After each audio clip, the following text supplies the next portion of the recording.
નમસ્કાર મિત્રો, સ્વાગત છે તમારું આપણી યુટ્યુબ ચેનલ મિસ્ટર વિજય ઇન્ફોઇન એજ્યુકેશનમાં। તો મિત્રો, ગુજરાત રાજ્યની સેવામાંથી સેવાનિવૃત્ત થયેલા પેન્શનરો માટે આજરોજ તારીખ 10/7/2026થી 63% વધારો। તો તમે પણ ગુજરાત રાજ્યની સેવામાંથી સેવાનિવૃત્ત થયેલા એક પેન્શનર છો તો તમારા માટે આ માહિતી ખૂબ જ ઉપયોગી થવાની છે। તો મિત્રો, તમે જાણો છો તે પ્રમાણે ગુજરાત રાજ્ય સરકાર તેમના નિવૃત્ત થયેલા જે કર્મચારી પેન્શનર મિત્રો છે તેમના માટે ઘણી પેન્શનને લગતીઓ ઘણી સહાયો આપતી હોય છે।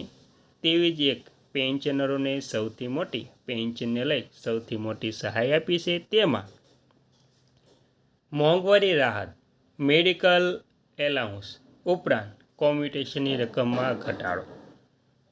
તો શું છે સંપૂર્ણ માહિતી તેની વાત કરીએ તો ગુજરાત રાજ્ય સરકાર મોંઘવારી રાહત અને મોંઘવારી ભથ્થામાં દર વર્ષે 2 વાર વધારો કરવામાં આવે છે, એટલે કે વર્ષમાં 2 વાર મોંઘવારી અને મોંઘવારી રાહતમાં DAમાં વધારો કરવામાં આવે છે। તો હાલમાં જાન્યુઆરી 2026થી 2% વધારો કરી મોંઘવારી રાહત અને મોંઘવારી ભથ્થું 60% કરી દેવામાં આવ્યું હતું। તે પહેલાં જે 58% હતું તેમાં 2% વધારો કરી ટોટલ 60% થયું હતું। હવે જાન્યુઆરીમાં પણ 2% વધારો થયો છે અને હાલ જુલાઈ શરૂ છે।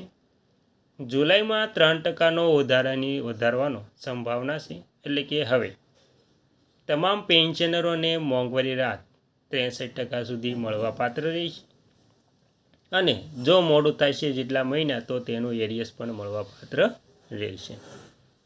તો જે મૂળ પેન્શન છે તેમાં મોંઘવારી રાહત 63%, એટલે કે જે 3% વધારો થયો છે તે, અને જે મેડિકલ એલાઉન્સ 1000 મળે છે તેમાં પણ વધારો થવાની શક્યતા છે।